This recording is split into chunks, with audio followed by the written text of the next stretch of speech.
Hi friends, welcome back. അപ്പോൾ എന്തൊക്കെയാണ് എല്ലാവരും വിശേഷങ്ങൾ? സുഖമല്ലേ? അൽഹംദുലില്ലാ ഞങ്ങളും സുഖമായിട്ടിരിക്കണം. അപ്പോൾ ഇന്ന് ഞാൻ എല്ലാ ക്ലീനിങ്ങും കാര്യങ്ങളും മക്കളൊക്കെ സ്കൂൾ പോക്കും എല്ലാതും കഴിഞ്ഞിട്ടാണ് കേട്ടോ കിച്ചണിലേക്ക് വന്നത്. അപ്പോൾ നമ്മൾ ഉച്ചക്കത്തേക്കായി ഉണ്ടാക്കുന്നത് നാടൻ വിഭവങ്ങളാണ് കേട്ടോ. അപ്പോൾ കുറച്ച് കാര്യങ്ങളൊക്കെ കയ്യിൽ വന്നിട്ടുണ്ട്. അപ്പോൾ ഞാൻ വിചാരിച്ചു അത് വെച്ചിട്ട് നമുക്കൊരു നാടൻ ലഞ്ച് ഉണ്ടാക്കാമെന്നില്ല കേട്ടോ. നമ്മൾ ഇങ്ങനെ കടയിൽ നിന്നൊക്കെ മേടിക്കുന്ന പച്ചക്കറി കൊണ്ട് തന്നെ കേട്ടോ അധികം ഉണ്ടാക്കൽ. ഇങ്ങനെ നമ്മൾ എന്താ പറയുക, നമുക്കങ്ങനെ പച്ചക്കറികളൊന്നും ഇല്ല വീട്ടിൽ. അപ്പോൾ പിന്നെ നമ്മൾ ആരെങ്കിലും തരുമ്പോൾ അത് വെച്ചിട്ട് ഒക്കെ ഉണ്ടാക്കൽ കേട്ടോ. അപ്പോൾ ഇന്ന് ഏതായാലും കുറച്ച് കാര്യങ്ങളൊക്കെ കിട്ടിയിട്ടുണ്ട്. അത് വെച്ചിട്ട് നമുക്ക് അടിപൊളിയായിട്ടൊരു ലഞ്ച് ഉണ്ടാക്കാം കേട്ടോ. അപ്പോൾ ഇബ്ബാക്കും തന്നെ അങ്ങനത്തെ ഒക്കെ ഭക്ഷണം ഭയങ്കര ഇഷ്ടമാണ് കേട്ടോ. പക്ഷേ നമ്മൾ പിന്നെ അങ്ങനത്തെ ഒന്നും എപ്പോഴും കിട്ടാത്തതുകൊണ്ട് തന്നെ നമ്മളിങ്ങനെ മേടിക്കുന്ന പച്ചക്കറി വെച്ചിട്ട് തന്നെ കേട്ടോ ഫുഡ് ഒരിക്കൽ. അപ്പോൾ ഞാൻ കുറച്ച് ചേമ്പ്, പപ്പായ, അങ്ങനെയൊക്കെ കിട്ടിയിട്ടുണ്ട് കേട്ടോ, മുരിങ്ങ. അപ്പോൾ അത് വെച്ചിട്ട് ആണ് കേട്ടോ ഇന്നത്തെ കൂട്ടാൻ ഉണ്ടാക്കുന്നത്. അപ്പോൾ ആദ്യം നമ്മൾ ഉണ്ടാക്കുന്നത് ഇതാ നമ്മുടെ ചേമ്പും പപ്പായ കേട്ടോ, കറുമത്തി എന്നൊക്കെ പറയില്ലേ, നമ്മളവിടേക്ക് കറുമത്തി എന്നാട്ടോ പറയല്. അപ്പോൾ അതൊക്കെ ഞാനിങ്ങനെ കഷ്ണങ്ങളാക്കി അരിഞ്ഞ് വെള്ളത്തിലിട്ടിട്ടുണ്ട് കേട്ടോ. അപ്പോൾ ആദ്യം നമുക്ക് കറി ഉണ്ടാക്കാം കേട്ടോ. അപ്പോൾ കറിക്കായിട്ട് ഞാൻ കുക്കറിലേക്ക് ഇതാ ചേമ്പും കറുമത്തിയും ഇട്ട് കൊടുക്കുന്നുണ്ട് കേട്ടോ. എന്നിട്ട് നമ്മൾ ഒന്നും ഇടണില്ല കേട്ടോ, ഉപ്പോ ഒന്നും ഇപ്പോൾ ഇട്ട് കൊടുക്കണില്ല. നമ്മൾ വെള്ളം വെച്ചിട്ട് ഒരു 2 വിസിലിട്ടിട്ട് ഇങ്ങനെ വേവിച്ചെടുക്കാം കേട്ടോ. അപ്പോഴത്തേക്കും തന്നെ നല്ലോണം വെന്തിട്ടുണ്ടാവും കേട്ടോ. ഉടയുന്നതൊക്കെ ആണെന്നുണ്ടെങ്കിൽ നമ്മൾ ഒരു വിസിലൊക്കെ ഇട്ടിട്ട് വേവിച്ചെടുത്താൽ മതി.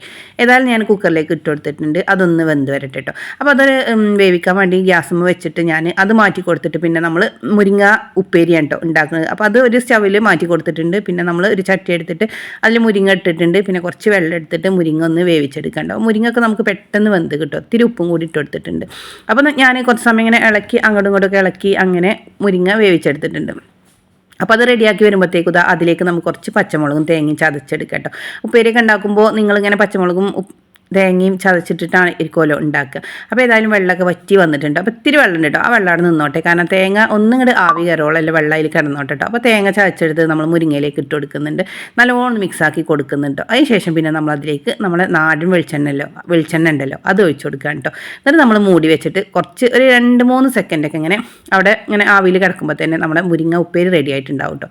അപ്പോൾ നല്ല സൂപ്പർ ടേസ്റ്റിയാണ്. എല്ലാവരും ഉണ്ടാക്കുന്നുണ്ടാവും, പക്ഷേ നമ്മളെ കയ്യിൽ നിന്ന് സാധനങ്ങളോ കിട്ടിയപ്പോൾ ഞാനങ്ങനെ ഉണ്ടാക്കുന്നത് നിങ്ങൾക്കൊന്ന് ഷെയർ ആക്കി തരാം കേട്ടോ. അപ്പോൾ കുറച്ച് കേട്ടോ ഉണ്ടാക്കുന്നത്, ഞാൻ പറഞ്ഞല്ലോ മക്കൾക്കല്ല, എനിക്കും ഇബ്ബാക്കും ഉച്ചക്ക് വേണ്ടി മാത്രമാണ് കേട്ടോ ഉണ്ടാക്കുന്നത്. അപ്പോഴത്തേക്കും ഇതാ നമ്മുടെ ചേമ്പും കറുവത്തൊക്കെ വെന്ത് വന്നിട്ടുണ്ട് കേട്ടോ. അപ്പം ഞാൻ അതിലേക്കുള്ള കാര്യങ്ങളൊക്കെ റെഡിയാക്കാം. അപ്പോൾ ചട്ടി അടുപ്പത്ത് വെച്ചിട്ട് നമ്മൾ ആദ്യം വെളിച്ചെണ്ണ ഒഴിച്ച് കൊടുക്കുക, പിന്നെ കടുക് പൊട്ടിക്കുക കേട്ടോ. അപ്പോൾ കടുക് ഒന്ന് പൊട്ടി വരുമ്പോൾ നമ്മൾ അതിലേക്ക് 2 തണ്ട് കറിവേപ്പില ഇട്ട് കൊടുക്കുന്നുണ്ട് കേട്ടോ. അതും ഒന്ന് ഇട്ട് കൊടുക്കുക. അതിനുശേഷം ഒന്ന് എന്താ പറയുക, പൊട്ടിത്തെറികളൊക്കെ കഴിഞ്ഞാൽ പിന്നെ നമ്മൾ അതിലേക്ക് ഒരു നുള്ള് മഞ്ഞൾപ്പൊടി ഇട്ട് കൊടുക്കുക, ഒരു ഇത്തിരി മുളകും പൊടിയും കൂടി ഇട്ട് കൊടുക്കുക കേട്ടോ. എന്നിട്ട് ആ എണ്ണയിൽ ആ മുളകും പൊടിയും മഞ്ഞൾപ്പൊടിയും ജസ്റ്റ് ഒന്ന് ഇങ്ങോട്ട് എന്താ പറയുക മൂപ്പിച്ചെടുക്കുക. അതിനുശേഷം നമ്മളവിടെ കുറച്ച് പുളി ഒഴിച്ചിട്ടുണ്ട് കേട്ടോ, പുളിവെള്ളം റെഡിയാക്കിയിട്ടുണ്ട്, അതും കൂടി ഇതിലേക്ക് ഒഴിച്ചു കൊടുക്കുക. അതൊന്നും ഇങ്ങോട്ട് ജസ്റ്റ് തിളച്ച് വരുമ്പോൾ നമ്മൾ വേവിച്ച് വെച്ച നമ്മൾ എന്താ പറയുക ഇതുണ്ടല്ലോ ചേമ്പും കറുത്തൊക്കെ ഉണ്ടല്ലോ അത് ഇതിലേക്ക് ഇട്ട് കൊടുത്തിട്ട് മിക്സാക്കി കൊടുക്കുക കേട്ടോ. ഇത് നല്ലോണം വെന്തിട്ടുണ്ടോ, ഞാൻ പറഞ്ഞല്ലോ നല്ല വേവണ ചേമ്പൊക്കെ ആയിരുന്നു കേട്ടോ. പക്ഷെ നമുക്കറിയില്ലല്ലോ എങ്ങനത്തെയെന്നുള്ളത്. ഏതായാലും അതിങ്ങനെ ആവശ്യത്തിനും ഒക്കെ തന്നെയാണ് കേട്ടോ വെന്തിക്കുന്നത്. അപ്പോൾ നമ്മളെ കറി റെഡി ആയിട്ടുണ്ട്. ഇത് ജസ്റ്റ് ഒന്ന് തിളച്ചാൽ തീ ഓഫായി കൊടുക്കുക, ആവശ്യത്തിന് ഉപ്പ് ഇട്ട് കൊടുക്കുക കേട്ടോ. അപ്പോൾ നല്ല നാടനായിട്ട് സൂപ്പറായിട്ടാണ് കേട്ടോ ഈ കറി ഉണ്ടായിരുന്നത്. അപ്പോൾ എന്തായാലും നിങ്ങൾ ട്രൈ ആക്കിക്കോളി. നിങ്ങൾക്ക് ഇങ്ങനെ കിട്ടുകയാണെന്നുണ്ടെങ്കിൽ എന്തായാലും ട്രൈ ആക്കി നോക്കിക്കോളി കേട്ടോ. അത് സെറ്റായപ്പോൾ ഞാനത് മാറ്റി കൊടുക്കുന്നുണ്ട്. പിന്നെ കുറച്ച് കറുത്തെടുത്തിട്ട് നമ്മൾ ചെറുതായിട്ട് അരിഞ്ഞെടുത്തിട്ടുണ്ട്. അപ്പോൾ സൂപ്പറായിട്ടും പെട്ടെന്നായിട്ടും ഉണ്ടാക്കാൻ പറ്റുന്ന ഒരു അച്ചാറാണ് കേട്ടോ അതുകൊണ്ട് ഇടുന്നത്. അപ്പോൾ ഞാൻ ചട്ടി എടുപ്പത്ത് വെച്ചിട്ടുണ്ട്, വെളിച്ചെണ്ണ ഒഴിച്ച് കൊടുക്കുന്നുണ്ട് കേട്ടോ. അപ്പോൾ എണ്ണ ഒന്ന് ചൂടായി വരുമ്പോൾ നമ്മൾ ഉലുവ ഇട്ട് കൊടുക്കുന്നുണ്ട്. ഉലുവ പൊട്ടുമ്പോൾ നമ്മൾ അതിലേക്ക് കടുക് ഇട്ട് കൊടുക്കുന്നുണ്ട് കേട്ടോ. രണ്ടും പൊട്ടിക്കഴിഞ്ഞാൽ പിന്നെ നമ്മളതിലേക്ക് ഇത്തിരി വെളുത്തുള്ളി ചെറുതായിട്ട് അരിഞ്ഞത് ഇട്ട് കൊടുക്കുന്നുണ്ട്. കുറച്ച് കറിവേപ്പിൻ്റെ ഇലയും കൂടി ഇട്ട് കൊടുക്കുന്നുണ്ട് കേട്ടോ. അത് ജസ്റ്റ് ഇങ്ങനെ ആ എണ്ണയിൽ ഇങ്ങനെ മൂപ്പിച്ചെടുക്കുക കേട്ടോ. അപ്പോൾ അതിങ്ങനെ മൂത്ത് വരുമ്പോൾ നമുക്കറിയാലോ, സ്മെല്ലൊക്കെ കേൾക്കുമ്പോൾ അറിയും അത് സെറ്റായിട്ട് ഉണ്ടെന്നുണ്ടത്. ഈ സമയത്ത് അത് നല്ലോണം ഇങ്ങനെ ഇളക്കി അങ്ങോട്ടും ഇങ്ങോട്ടും ഒന്ന് ഇളക്കി കൊടുക്കുക, അതൊന്ന് സെറ്റാക്കി എടുക്കുക. അതിനുശേഷം നമ്മൾ ഇതാക്കി കഴുകി വെള്ളമൊക്കെ വാർത്ത് വെച്ച നമ്മുടെ പപ്പായ ഉണ്ടല്ലോ അത് ചെറുതാക്കി അരിഞ്ഞതാണ് കേട്ടോ, അതും കൂടി ഇട്ട് കൊടുക്കുക. ഇത് നല്ലോണം ഇളക്കി കൊടുക്കുക കേട്ടോ. ഈ എണ്ണ എല്ലാ ഭാഗത്തും ആയിക്കോട്ടെ. അതിങ്ങനെ നല്ലോണം ഇളക്കി കൊടുത്തിട്ട് നമ്മൾ കുറച്ച് സമയം ഇങ്ങനെ മൂടി വെക്കട്ടോ. അപ്പോൾ അതിൻ്റെ മുകളിലേക്ക് നമ്മളൊരു 2, 3, 4, 5 എത്ര വേണ്ട വെച്ചാൽ അത്ര പച്ചമുളക് ഇട്ട് കൊടുക്കുക. എരിവൊക്കെ ഉള്ളതാണെന്നുണ്ടെങ്കിൽ കുറച്ചൊക്കെ ഒന്ന് നമ്മൾ ശ്രദ്ധിച്ചിട്ട് ചെയ്യട്ടോ. കാരണം നമ്മൾ പിന്നെ അച്ചാറും പൊടി ആണ് ഇട്ട് കൊടുക്കുന്നത്, എന്നാലും വേണ്ട എരിയൊന്നും കൂടാൻ വേണ്ടിയിട്ട് കൂടാതിരിക്കാൻ നോക്കുക. കാരണം മക്കളൊക്കെ കഴിക്കുമ്പോൾ അവർക്ക് എരിയൊക്കെ കുറച്ച് ഓവറായി തോന്നുന്നുണ്ട്. അപ്പോൾ കുറഞ്ഞ രീതിയിൽ നല്ല സിമ്പിളായിട്ട് കുട്ടികൾക്കൊക്കെ ഇങ്ങനെ കോരി കോരി കഴിക്കാൻ പറ്റുന്ന ഒരു അച്ചാറാണ് കേട്ടോ. അപ്പോൾ അത് പച്ചമുളകൊക്കെ ഇട്ട് കൊടുത്തിട്ട് വീണ്ടും മിക്സായി കൊടുക്കുന്നുണ്ട്. ഇപ്പോൾ അതൊന്ന് വാടിയിട്ടുണ്ട് കേട്ടോ. ജസ്റ്റ് ഒന്ന് വാടിയാൽ മതി. നല്ലോണം ഇങ്ങോട്ട് കുഴഞ്ഞാൽ പിന്നെ അത് എന്താ പറയുക, അതിൻ്റെ ഒരു കറുമുറൊക്കെ ഉണ്ടല്ലോ അതൊക്കെ മാറിപ്പോട്ടോ. അത് മാറാത്ത രീതിയിൽ വാട്ടിയെടുക്കുക.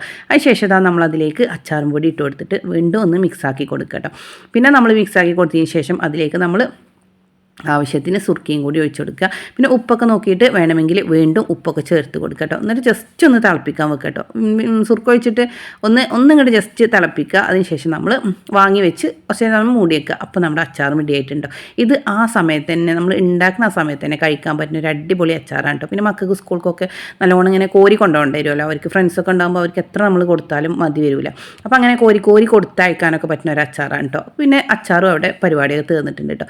ഇനിയുള്ളത് നമ്മൾ ക്ലീനിങ് ആണ് കേട്ടോ. അപ്പം ഞാൻ പറഞ്ഞല്ലോ എല്ലാ ക്ലീനിങ് കഴിഞ്ഞിട്ടുണ്ട്. നമ്മളിപ്പോൾ ഉണ്ടാക്കിയ പാത്രങ്ങളുണ്ട് അത് മാത്രം കഴിയണം. അപ്പോൾ എന്ത് ചെയ്യണം, ആദ്യം നമ്മൾ എല്ലാതും ഒഴിച്ചിട്ട് ഒരു ചെറിയ പാത്രത്തിലേക്ക് മാറ്റി കൊടുക്കണം കേട്ടോ. എന്നിട്ട് ആ ഭാഗമൊക്കെ ഒന്ന് ക്ലീൻ ആക്കി എടുക്കുക. അതിനുശേഷം പിന്നെ നമ്മൾ ലാസ്റ്റായിട്ട് കഴുകാൻ നിന്നാൽ മതി.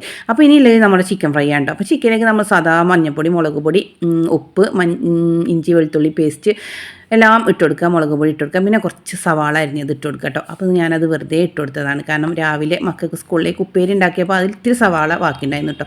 അത് ഇതിലേക്കൊന്ന് ഇട്ട് കൊടുക്കുക. പക്ഷേ ഇത് പൊരിച്ച് കഴിഞ്ഞ് ആ സവാള അതിൽ കൂട്ടി കഴിച്ചപ്പോൾ നല്ല സൂപ്പർ ടേസ്റ്റ് ഉണ്ട്. അപ്പോൾ എന്തായാലും നിങ്ങളും അങ്ങനെയൊക്കെ ഒന്ന് ചെയ്ത് നോക്കണം. നമുക്ക് നമ്മളതായിട്ടൊരു മാറ്റമൊക്കെ വേണ്ടേ, അങ്ങനെയാണ് ചെയ്യുന്നത്. അപ്പോൾ അതും അവിടെ റെഡി ആയിട്ടുണ്ട്. ഫ്രൈ ആക്കുന്നത് ഇപ്പോഴല്ല കേട്ടോ, ഫുഡ് കഴിക്കാനാവുമ്പോഴാണ്. കാരണം ചൂടോട് കൂടി കഴിക്കുമ്പോഴാണ് കേട്ടോ ചിക്കൻ ഫ്രൈ ഒക്കെ ടേസ്റ്റ്. അപ്പോൾ അതാണ് മസാല തേച്ച് മാറ്റിയിട്ടുണ്ട്. ഇനിയുള്ളത് പാത്രം കഴിക്കണം. അപ്പോൾ നമ്മളിപ്പോൾ ഉപയോഗിച്ച ഒരു 2-3 പാത്രങ്ങളുണ്ട് കേട്ടോ. അതും കൂടി ക്ലീൻ ആക്കി കൊടുക്കുക. നമ്മളെ പരിപാടി അവിടെ തീർന്നിട്ടുണ്ട് കേട്ടോ. അപ്പോൾ പെട്ടെന്ന് തന്നെ നമുക്ക് ഇങ്ങനെയൊക്കെ ചെയ്താൽ എനിക്ക് തോന്നുന്നത് വേഗത്തിൽ തന്നെ നമ്മളെ പണികൾ കഴിയുന്ന കേട്ടോ. നമ്മൾ എല്ലാ പണിയും കഴിഞ്ഞിട്ട് നമ്മൾ ക്ലീനിങ്ങിനെ നിൽക്കുമ്പോഴാണ് പിന്നെ നേരം ഒരുപാടാവും കേട്ടോ. ഇത് കഴിഞ്ഞാൽ പിന്നെ നമുക്ക് ക്ലീനിങ് ഒന്നുമില്ലല്ലോ, സമാധാനത്തിൽ നമുക്ക് ഫുഡ് ഉണ്ടാക്കാം കേട്ടോ. അപ്പോൾ ഇങ്ങനെയൊക്കെ ഇങ്ങനെ ഒക്കെ ഒന്ന് ട്രൈ ആക്കി നോക്കിക്കൊണ്ടിട്ടോ. എങ്ങനെയൊക്കെ പറ്റുമെന്ന് വെച്ചാൽ അങ്ങനെയൊക്കെ ഒന്ന് ട്രൈ ആക്കി നോക്കുക. കാരണം നമുക്ക് എങ്ങനെ കഴിയണു അങ്ങനെയൊക്കെ ചെയ്ത് നോക്കട്ടോ. അപ്പോൾ ചിലപ്പോൾ എനിക്ക് തോന്നും ഇങ്ങനെയാണ് ഈസി, ചിലപ്പോൾ എനിക്ക് തോന്നും അങ്ങനെയാണ് ഈസി എന്നില്ല കേട്ടോ. അത് നമുക്ക് ഓരോരുത്തർക്കും ഓരോ സമയത്തിനനുസരിച്ചാണല്ലോ, ചില മൂഡിനനുസരിച്ചാണല്ലേ. നമ്മൾ ഓരോ ദിവസവും ഓരോ എന്താ പറയുക, നമ്മളോരോ മൂഡിനനുസരിച്ചാണ് നീങ്ങുക. അപ്പോൾ നമുക്ക് എങ്ങനെ വെച്ചാൽ അങ്ങനെയൊക്കെ ചെയ്ത് നോക്കുക. കാരണം എന്തായാലും നമ്മൾ തന്നെ ഇത് എടുക്കേണ്ടി വരും. അപ്പോൾ നമ്മൾ എങ്ങനെയെങ്കിലും ഇതൊക്കെ ഒന്ന് കഴിഞ്ഞ് അഡ്ജസ്റ്റ് ആക്കി പോവുക. അപ്പോൾ അതൊക്കെ കഴിഞ്ഞത് ആ സിങ്ക് ഒന്നും കൂടി ഉരക്കട്ടെ കേട്ടോ. കാരണം നമ്മളിവിടെ പാത്രം കഴുകിയതുകൊണ്ട് സമാധാനക്കുറവുണ്ട് കേട്ടോ. ഒന്നും കൂടി സോപ്പ് തേച്ചൊന്ന് മിനുക്കിയെടുക്കട്ടെ. അപ്പോൾ അതും കൂടി കഴിഞ്ഞ് ആ പാത്രങ്ങളും കൂടി കഴുകി ക്ലീനാക്കി തുടച്ചിട്ടാൽ സമാധാനമായിട്ടോ. അപ്പോൾ നല്ല സൂപ്പറായിട്ട് തന്നെ കിച്ചണും ആയി കിട്ടി. ഇനി അതൊക്കെ കഴിഞ്ഞതാ നമ്മൾ പിന്നെ എന്താ പറയുക, നമുക്ക് സമയമൊക്കെ നോക്കുമ്പോൾ ഒരുപാട് സമയമൊക്കെ ഉണ്ടാവും കേട്ടോ. അപ്പോൾ ഈ സമയത്ത് പിന്നെ നമുക്ക് എന്താ റെസ്റ്റ് എടുക്കാം, അല്ലെങ്കിൽ ഖുർആൻ ഓതുന്നവർക്ക് അങ്ങനെ ചെയ്യാം, മൊബൈൽ കാണുന്നവർക്ക് അങ്ങനെയൊക്കെ ചെയ്യാം കേട്ടോ. ഏതായാലും ഇങ്ങനെ എനിക്ക് തോന്നുന്നു രാവിലെ ക്ലീനിങ്ങും കാര്യങ്ങളൊക്കെ കഴിഞ്ഞിട്ട് മക്കളെ പരിപാടികളൊക്കെ തീർത്ത് കൊടുത്താൽ എന്താണ് നമുക്കിങ്ങനെ ഫുഡൊക്കെ ഇങ്ങനെ ആസ്വദിച്ച് ഉണ്ടാക്കാൻ പറ്റുന്ന ടൈം ഇങ്ങനെയാണ് കേട്ടോ എനിക്ക് തോന്നുന്നത്. മക്കൾക്ക് പിന്നെ ഒരു ഉപ്പേരിയും കിഴങ്ങ് പൊരിച്ചതും ചോറും ഒക്കെ ആക്കിയിട്ടുണ്ട് കേട്ടോ. അപ്പോൾ അതിൽ ഇത്തിരി ഉപ്പേരി ബാക്കിയുണ്ട് കേട്ടോ. അത് വേണമെങ്കിൽ അതും എടുക്കാം. നമ്മുടെ സ്പെഷ്യൽ നമ്മുടെ മുരിങ്ങ തോരനും എടുക്കട്ടോ, എന്താ വേണ്ട വെച്ചാൽ എടുക്കുക. അപ്പോൾ അതൊക്കെ കഴിഞ്ഞതാ ഇവിടെ ഇങ്ങനെ തുടച്ചെടുത്തിട്ടുണ്ട് കേട്ടോ. പിന്നെ അതൊക്കെ കഴിഞ്ഞതാ നമ്മുടെ അടുക്കള ഇങ്ങനെ ക്ലീനായി ഒഴിഞ്ഞിങ്ങനെ കിടക്കുമ്പോൾ ഒരു സന്തോഷമാണല്ലേ. നിങ്ങൾക്കുണ്ടാവുമോ ആ സന്തോഷം? എനിക്ക് രാവിലെ കാണുമ്പോഴും സന്തോഷമാണ്, പിന്നെ നമ്മൾ ക്ലീനിങ് ഒക്കെ കഴിഞ്ഞ് ഇങ്ങനെ കാണുമ്പോഴും നല്ല സന്തോഷമാണ് കേട്ടോ. ഇങ്ങനെ എപ്പോഴും ഇങ്ങനെ ആക്കിയെടുക്കാൻ നോക്കലുണ്ട് കേട്ടോ. മക്കളൊക്കെ ഇങ്ങനെ വന്നു കഴിഞ്ഞാൽ പിന്നെ അവർ എന്തെങ്കിലും എടുത്ത് പരത്തിയിടാനൊക്കെ സാധ്യതയുണ്ട് കേട്ടോ. അങ്ങനെയൊക്കെ പോകണു. പിന്നെ അതാ എല്ലാതും ഞാൻ സ്റ്റൗവും അങ്ങനെ സെറ്റാക്കിയിട്ടുണ്ട്. എല്ലാതും ഒഴിച്ച് പാത്രങ്ങളൊക്കെ ഇപ്പോൾ ഇത്തിരി പാത്രങ്ങൾ മാത്രമായി ചിക്കൻ അവിടെ ഫ്രൈ ആക്കാൻ വെച്ചിട്ടുണ്ട്. പിന്നെ ഇപ്പോൾ വന്നതാ ഞങ്ങൾ ചിക്കനൊക്കെ ഫ്രൈ ചെയ്തതാ നമ്മുടെ നാടൻ ലഞ്ച് ഇങ്ങനെ കഴിക്കാൻ കേട്ടോ. നല്ല സൂപ്പർ കറി, ഉപ്പേരി, നമ്മുടെ അച്ചാർ, പിന്നെ ചിക്കൻ ഫ്രൈ കേട്ടോ. അപ്പോൾ എന്തായാലും ഇങ്ങനെയൊക്കെ ഒന്ന് ട്രൈ ആക്കി നോക്കുക. അപ്പോൾ ഇന്നത്തെ വീഡിയോ ഇതൊക്കെയുള്ളൂ. നിങ്ങൾക്ക് എൻ്റെ വീഡിയോ ഇഷ്ടമായ ലൈക്ക് ചെയ്യുക, ഷെയർ ചെയ്യുക, സബ്സ്ക്രൈബ് ചെയ്യുക. Okay, thank